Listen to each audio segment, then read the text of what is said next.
साथियों नमस्कार, जय हिंद और जय भारत। दोस्तों, कोशिश यही रहती है कि आपको बेहतर से बेहतर जानकारी प्रोवाइड की जाए और सटीक जानकारी प्रोवाइड की जाए।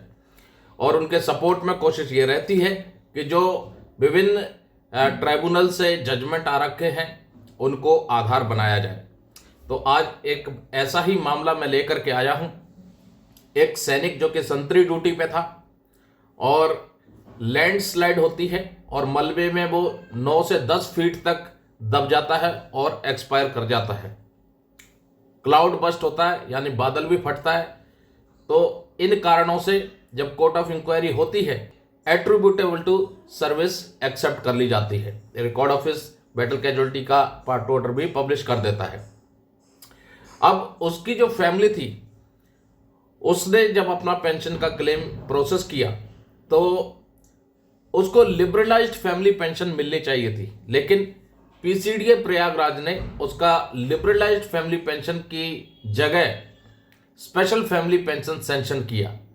अब सवाल ये खड़ा होता है कि क्या पीसीडीए प्रयागराज ऐसा कर सकता है? क्या उसको पावर है कि जो रिकॉर्ड ऑफिस ने बैटल कैजुअल्टी पब्लिश कर दी है वो स्टेटस चेंज कर सकता है क्या? उसके ऊपर आज पूरा हम आपको मामला दिखाएंगे। कोर्ट ने क्या ऑब्जर्व किया, पीसीडीए प्रयागराज ने किन कारणों से उसका लिबरलाइज्ड फैमिली पेंशन सैंक्शन नहीं किया और उसके बदले उसको स्पेशल फैमिली पेंशन दिया। तो चलिए सीधा मामले पर चलते हैं। तो साथियों, आप देख सकते हैं ये वो जजमेंट है जिसमें कि जो फैमिली पेंशनर है उसने केस फाइल किया था कि भाई उसके हस्बैंड की जो डेथ हुई है वो ऑपरेशनल एरिया में हुई है, बैटल कैजुअल्टी था, तो उसको लिबरलाइज्ड फैमिली पेंशन मिलनी चाहिए। लेकिन जो पीसीडीए प्रयागराज है उसने रिजेक्ट कर दिया कि भाई लिबरलाइज्ड फैमिली पेंशन आपको नहीं मिलेगी, आपको स्पेशल फैमिली पेंशन सैंक्शन होगी। तो चलिए पूरे मामले को समझते हैं। तो आप देख सकते हैं ये लेटेस्ट जजमेंट है 9 जनवरी 2026 का, ठीक है। और बंदा जो है, अब यहाँ देख सकते हैं इस पैराग्राफ में मांग की गई है, इस पैराग्राफ में मांग की गई है कि जो लिबरलाइज्ड फैमिली पेंशन है वो मिलनी चाहिए, लेकिन पीसीडी ने सैंक्शन किया था स्पेशल फैमिली पेंशन यहाँ पर, ठीक है। तो अब मामले को समझते हैं। बंदा भर्ती हुआ सन 1996 में, ये एनरोलमेंट है 1996 का, और वो एक प्लाटून में पोस्टेड था जो कि निम्मू ले में हाई एल्टीट्यूड एरिया में लोकेटेड है। वहाँ पर वो संतरी ड्यूटी दे रहा था 6 अगस्त 2010 को, ठीक है। और उसकी जो प्लाटून थी वो एक लैंडस्लाइड की वजह से पूरी तरह से बादल फटा, लैंडस्लाइड हुआ और उससे टकरा करके पूरी प्लाटून डिस्ट्रॉय हो गई। ये लगभग रात के 3 बजे की बात है। और उस लैंडस्लाइड की वजह से जो मलबा था उस मलबे में वो दब करके उसकी मृत्यु हो गई। 8 से 10 फीट तक वो दब के मर गया था। अब उसकी वाइफ ने फिर उसके बाद उस जो यूनिट अथॉरिटी है या आर्मी वाले हैं उन्होंने उसकी बॉडी को रिकवर किया। शाम को 5 बजे ढूंढ ढांड करके काफ़ी ढूंढ परेड चली, बड़ी मुश्किल से मिला। और फिर कोर्ट ऑफ इंक्वायरी हुई। कोर्ट ऑफ इंक्वायरी में जो डेथ हुई थी उस इंडिविजुअल की, वो attributable to military service accept की गई क्योंकि ऑपरेशनल एरिया में उसकी डेथ हुई थी, ठीक है। और उसकी डेथ जो हुई थी वो बैटल कैजुअल्टी घोषित कर दी गई थी, ठीक है। बैटल कैजुअल्टी का पार्ट 2 ऑर्डर भी हो गया, सब कुछ हो गया। अब जो डेथ हो गई थी भाई फैमिली के हस्बैंड की, तो उनको स्पेशल फैमिली पेंशन तो मिल रही थी, लेकिन मांग थी कि लिबरलाइज्ड फैमिली पेंशन मिलनी चाहिए, ठीक है। ये मांग थी, ये क्लेम किया था, ये लिबरलाइज्ड फैमिली पेंशन मिलनी चाहिए। लेकिन पीसीडीए प्रयागराज भाई महान है, उन्होंने उनकी क्लेम को रिजेक्ट कर दिया। स्टेटिंग रीजन दिया कि भाई इंडिविजुअल जो डेथ हुई है वो sudden cloud burst following bye massive landslide की वजह से हुई है, कि भाई अचानक से बादल फटा और लैंडस्लाइड हुआ जिसमें उसकी डेथ हुई थी। और उसकी वजह से ये जो डेथ है इसको एक्सीडेंटल डेथ घोषित कर दिया था। जबकि जो आर्मी की अथॉरिटी है उन्होंने बैटल कैजुअल्टी घोषित किया और पीसीडीए प्रयागराज इसको डेथ एक्सीडेंटल डेथ बता रहा है। आप इस यहाँ पर देखेंगे, ये यहाँ पर बैटल कैजुअल्टी घोषित है, ठीक है। लेकिन पीसीडी प्रयागराज इसको एक्सीडेंटल डेथ बता रहा है कि भाई ड्यूटी परफॉर्म कर रहा था और ये कैटेगरी सी में आता है, जो पॉलिसी लेटर जारी हुआ है 2001 का, उसके अंतर्गत। तो उनका जो एंटाइटलमेंट रखा पीसीडी प्रयागराज ने, लिबरलाइज्ड फैमिली पेंशन ना सेंशन करके स्पेशल फैमिली पेंशन सेंशन किया था, और उनका जो लिबरलाइज्ड फैमिली पेंशन है वो रिजेक्ट कर दिया था। ठीक है। फिर मामले की सुनवाई चलती रही और फिर कोर्ट ने कई महत्वपूर्ण चीज़ें ऑब्जर्व की। अब सबसे पहले, क्या पीसीडी प्रयागराज ऐसा कर सकता है, उसके ऊपर कोर्ट ने बहुत इंपॉर्टेंट ऑब्जर्वेशन दी है। चलिए उसको मैं दिखाता हूँ। ये रहा इसी जजमेंट का पैरा नंबर 12, जिसमें कि पूरी दलीलें वलीलें सब सुनी। उसके बाद फिर ये जो पॉइंट है, ये बहुत इंपॉर्टेंट पॉइंट है। क्या सबसे पहला सवाल खड़ा होता है कि क्या पीसीडी प्रयागराज ऐसा कर सकता है कि भाई रिकॉर्ड ने बैटल कैजुअलिटी का पार्ट ऑर्डर पब्लिश कर दिया, आर्मी की अथॉरिटी ने बैटल कैजुअलिटी घोषित कर दिया, तो क्या उसको एक्सीडेंटल डेथ मान करके लिबरलाइज्ड फैमिली पेंशन ना दे करके स्पेशल फैमिली पेंशन जो है कर सकता है?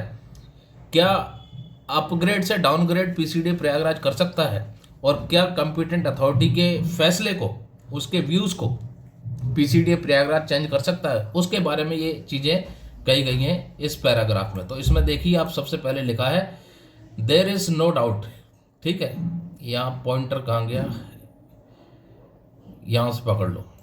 ठीक है, there is no doubt that the incident leading to demise of the soldier occurred in the notified operational area. Court कहती है कि भाई इसमें कोई शक नहीं है कि जो इंसिडेंट हुआ है जिसमें कि जो सोल्जर है उसकी डेथ हुई है नोटिफाइड ऑपरेशनल एरिया में। ठीक है, कोई डाउट नहीं है इस इंसिडेंट को देखने के बाद कि सोल्जर की जो डेथ है वो हुई है कहाँ पर, नोटिफाइड ऑपरेशनल एरिया में। और इसके अलावा कोर्ट कहती है कि we may also observe that, हम ये भी ऑब्जर्व कर रहे हैं कि एक बार जब कंपिटेंट अथॉरिटी ने डिक्लेयर कर दिया जो डेथ है एप्लीकेंट के हस्बैंड की वो बैटल कैजुअलिटी है, ठीक है, ये डिक्लेयर कर दिया है।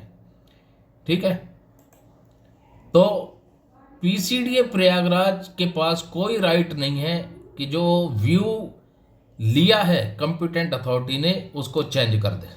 ठीक है, ये कोर्ट कहती है कि भाई एक बार जब कंपिटेंट अथॉरिटी, अब कंपिटेंट अथॉरिटी कौन है, रिकॉर्ड ने अपना डिक्लेयर कर दिया कि ये जो डेथ हुई है एप्लीकेंट के हस्बैंड की ये बैटल कैजुअलिटी है, तो पीसीडी प्रयागराज इस व्यू को चेंज नहीं कर सकता, कोई भी राइट नहीं है। PCD Prayagraj has no right to change the view as drawn by the competent authority. और इतना ही नहीं, इसके बाद फिर क्या कहा है कोर्ट ने, उसको समझिए।